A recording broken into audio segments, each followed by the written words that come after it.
Hello, and welcome to Somewhere on the Spectrum. I want to talk about an autism challenge that probably everybody faces with autism, and that is sensory overload. I want to talk about what is it, why does it happen, and how do we deal with it? So first of all, what is it? In our brain, lots of neurons, lots of connections happening. And as we get older, the brain sort of cuts back on those connections so that by the time you get to an adult stage, you have much more concrete lines of connection through your brain.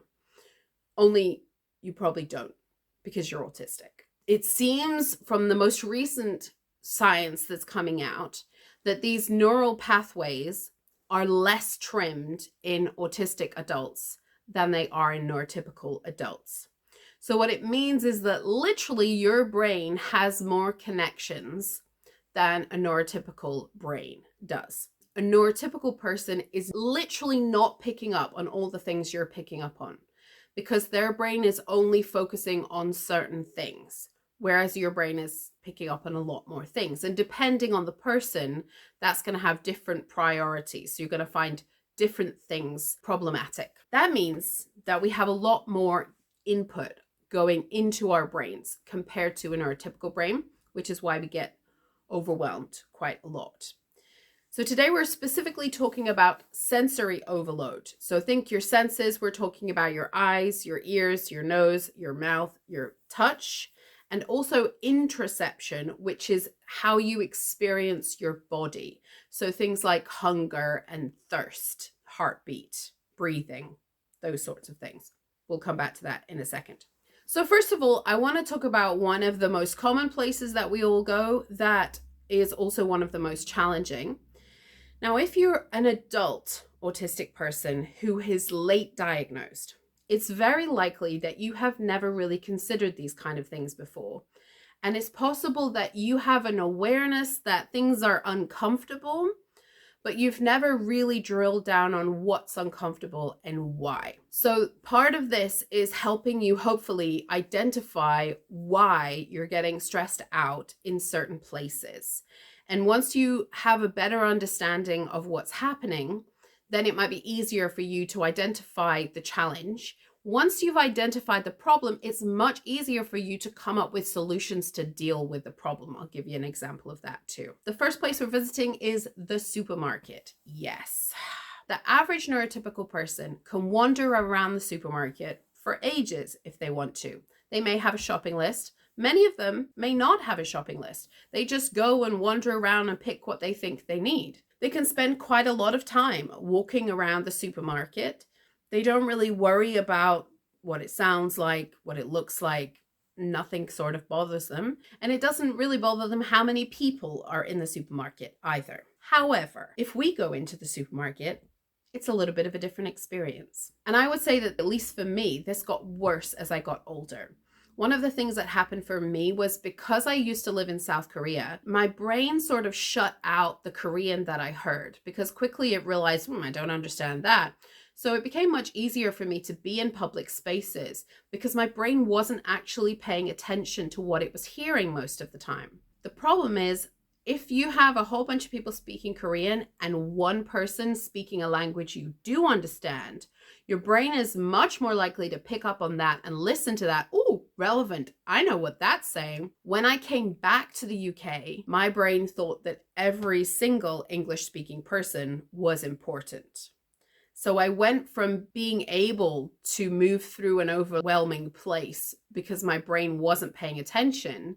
I was not aware that this was happening, to suddenly hearing every conversation in the room when I returned to the UK. My first trip back into a supermarket in the UK, I had a panic attack. I was very confused. It's just a supermarket. What are you having a panic attack for? Yeah, it was a lot. It was a lot. So let's go through the problems with the supermarket. First of all, you work in the front door. We are strip lights everywhere, right? Strip lights, sometimes they're blinking. That is never good.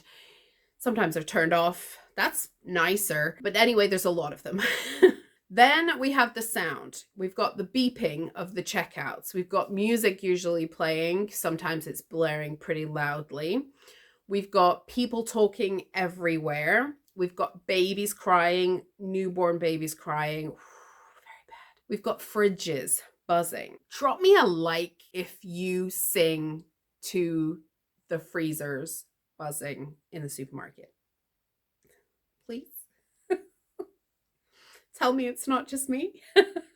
That hums the same tone as the freezers and the fridges in the supermarket. That calms me down, actually. It's quite nice being in the freezer department. Of course, there's also stuff everywhere, right? And it all looks different. So if you're a visually oriented person, your eyes will be properly overwhelmed. There are price tags everywhere. There might be some like, look at this sale kind of signs everywhere. And there's stuff everywhere. We also have smells from roast chicken, fish, somebody spilled some pesto on the floor. You get the picture. This is all before we've even started shopping. If you don't take a list to the supermarket, I really don't know how you manage. Most of us are going to be super overwhelmed in a supermarket, and it might get worse as we get older.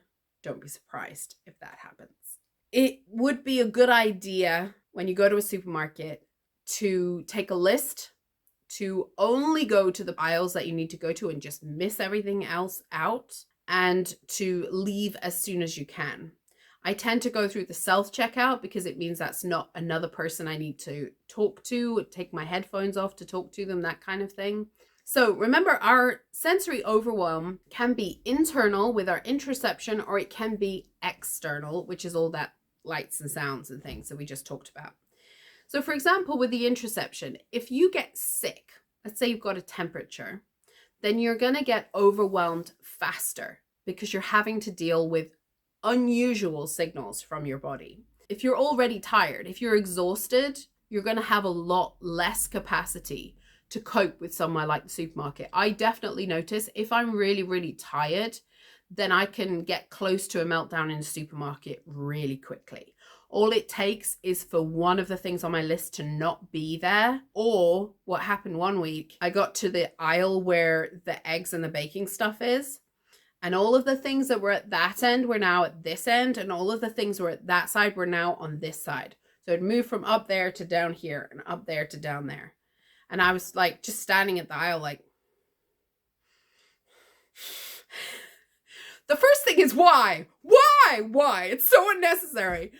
But then the other thing is, now where am I going to have to find everything? It's not going to be in the same place. I've got to now figure out this new situation. So if you're already tired, things like that they seem to need to do in the supermarket all the time are going to really send you into meltdown territory. Don't go to the supermarket tired. Do not go to the supermarket hungry. Oh Lord, that's a terrible idea. If you get hangry like me, you don't want to be doing anything when you're hungry. Okay, moving on. How do we deal with this sensory overload? The good news is there are now lots and lots of ways that we can deal with sensory overload. So the first thing to do is to try and limit your input. How much is coming in to your senses? It does mean you tend to look a little bit silly sometimes. Headphones. Now this could be noise cancelling headphones, best invention ever. You want the over the ear ones though, the ones in your ears.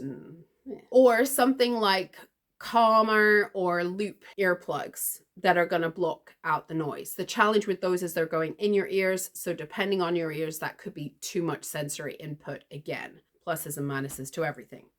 Sunglasses. Do not be afraid to wear your sunglasses in the supermarket or any bright place. If people insist on using big lights, sunglasses. Need the sunglasses. You need to increase your focus on a specific thing. So for the supermarket, you need your list. You follow your list. That's it. Just do. All the things on your list. Do not go off piste because you will very quickly become overwhelmed and find yourself walking for hours. If it's not on the list, get it next time. Get out. If you're going out with friends, for example, a few things we can do.